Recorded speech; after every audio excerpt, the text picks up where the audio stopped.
Donc je te propose, Gérard, de reprendre sur cette question du conditionnement, puisque tu disais que Voilà. toi-même, hein, tu es tombé dans cette erreur. Moi-même, comme tout le monde, c'est inévitable du fait que nous sommes le produit d'une culture qui est un processus de conditionnement depuis la plus haute antiquité, depuis bien avant les Grecs et les Romains. L'enfant est conditionné pour s'adapter à la société dans laquelle il est né, à laquelle il appartient, et pour remplir un rôle dans cette société. Donc il est conditionné, il passe par un apprentissage. Un apprentissage euh, qui est plus ou moins long, qui est plus ou moins complexe, mais un apprentissage. C'est-à-dire, il faut qu'il s'adapte à une façon d'être, une façon de faire, avec une petite marge évidemment de remise en question, mais toujours à l'intérieur d'un cadre.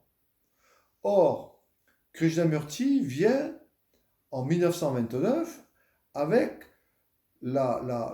l'évidence que la société humaine doit être profondément révolutionnée. Profondément révolutionnée. Peux-tu préciser profondément révolutionné? Alors, profondément révolutionnée, c'est-à-dire dans les bases mêmes de la culture, c'est-à-dire les bases psychologiques. Ce qui fonde un être humain, c'est sa psychologie. C'est pas sa race, c'est pas sa taille, c'est pas qu'il soit un homme, qu'il soit une femme, c'est son conditionnement psychologique. Donc c'est à l'intérieur de la psychologie humaine, de comment fonctionne un être humain, qu'il faut aller, et non pas à partir comment dire, à partir d'une théorie qui va s'appliquer de l'extérieur sur l'intérieur, mais à partir d'une compréhension de de ce qui se passe maintenant à l'intérieur de moi. C'est-à-dire le résultat des milliers d'années de conditionnement qui, qui, qui produisent cet être humain que je suis, que tu es, etc., que nous sommes tous. Voilà. Donc comprendre ce processus, mais non pas de façon théorique, c'est-à-dire extérieure, mais de façon vivante, c'est-à-dire voir ce processus tel qu'il est mis en œuvre maintenant dans ma propre vie, dans mon fonctionnement, dans mes relations, dans ce qui se passe dans ma tête, mes pensées, mes désirs, mes frustrations, tout ça. C'est-à-dire ce que je suis maintenant, ici et maintenant. Donc Krishnamurti ne fonctionne pas comme quelqu'un qui développe une théorie à mettre en œuvre pour la future humanité, mais comme quelqu'un qui, qui m'apprend en tant qu'individu, qui m'apprend à me connaître, à m'observer. Non pas connaître au sens de accumuler des connaissances sur moi-même, mais connaître au sens d'être présent à moi-même. C'est-à-dire être conscient de ce que je suis ici et maintenant dans mon action, dans ma relation aux êtres et aux choses, et aussi dans la relation à moi-même. Or, on sait aujourd'hui que l'être humain ne sait plus être présent à soi-même. Aujourd'hui, il suffit de regarder tous ces stages de développement personnel, etc., ou bien toutes ces émissions qui rappellent que on pourrait apprendre à être présent à soi-même, qui, je pense, sont juste comment je pourrais qualifier ça, sont juste des attrape-nigots. Parce que je me dis que être présent à soi-même, il n'y a que nous-mêmes, il n'y a qu'en faisant l'expérience avec nous-mêmes que nous pouvons trouver l'apprentissage avec nous-mêmes d'être présent à nous-mêmes. Alors, cette Tu peux pas question... l'apprendre, c'est ça que je veux dire. Oui, mais dans apprendre et apprendre. Or, la connaissance de soi n'est pas quelque chose dont on s'empare. De la même façon que le miroir qui me reflète ne s'empare pas de mon image. Il reflète mon image, mais il s'en empare pas. Eh bien, la conscience humaine, conditionnée depuis des milliers d'années, c'est un mouvement de prédation. La conscience humaine s'empare des images qu'elle perçoit, s'empare des connaissances. Elle fait des connaissances un savoir, non pas une aptitude à connaître, mais une aptitude à s'enrichir. Voilà.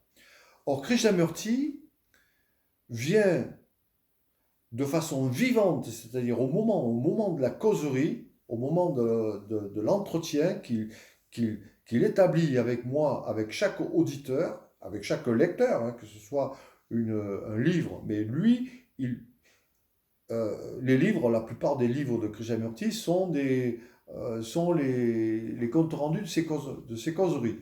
Voilà. À part 2 ou 3 autres livres où il a écrit lui-même. Donc, il fait de façon directe ce travail d'invitation à regarder ici et maintenant ce qui se passe dans cette conscience-là. Alors, est-ce que justement le leurre, il n'est pas là? On dit que la connaissance ne doit pas venir de l'extérieur, mais elle doit venir de l'intérieur de chacun d'entre nous.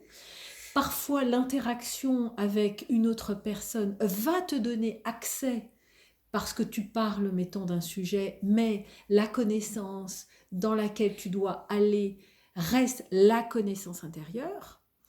Et ce que je me dis, le leurre, c'est qu'aujourd'hui, on n'arrête pas de nous dire que la connaissance, elle est quelque part à l'extérieur. Je reviens sur l'idée de l'importance de l'interaction qui nous fait gagner du temps, parce que l'ermite, dans sa grotte, peut aussi apprendre à avoir accès à cette connaissance intérieure. Je reste sur aussi l'idée de tout à l'heure que l'interaction peut nous amener à aller beaucoup plus vite. Et c'est peut-être aussi pour ça que Krishnamurti invitait les enseignants à accompagner les élèves pour justement amener cette future génération à apporter un meilleur monde. Mais comment on pourrait vraiment là s'arrêter sur l'idée que la connaissance n'est pas à l'extérieur, qu'elle est à l'intérieur de nous, même quand on va vers une causerie, même quand on va vers quelqu'un. C'est 1 plus 1, ça fait 2, mais ce qu'on va chercher dans l'interaction, c'est le 3 qui va venir et qui est le plus que chacun de nous, là aujourd'hui, dans les échanges qu'on a aujourd'hui, va nous apporter quelque chose à toi, à moi, de plus, mais qui va nous amener à aller à l'intérieur de nous. Alors, il y a la connaissance de soi et la connaissance. Dans les 2 cas, on dit connaissance. Mais il y a une différence considérable entre la connaissance d'une technique, d'un savoir, et la connaissance de soi. La connaissance de soi est un processus vivant qui est en constant mouvement, qui n'est pas une fixation de quoi que ce soit, alors que la connaissance, c'est un processus d'accumulation, de mémorisation, de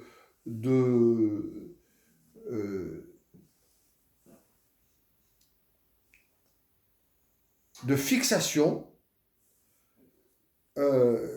statique qui fait que de construction, on construit un savoir et ça prend évidemment du temps.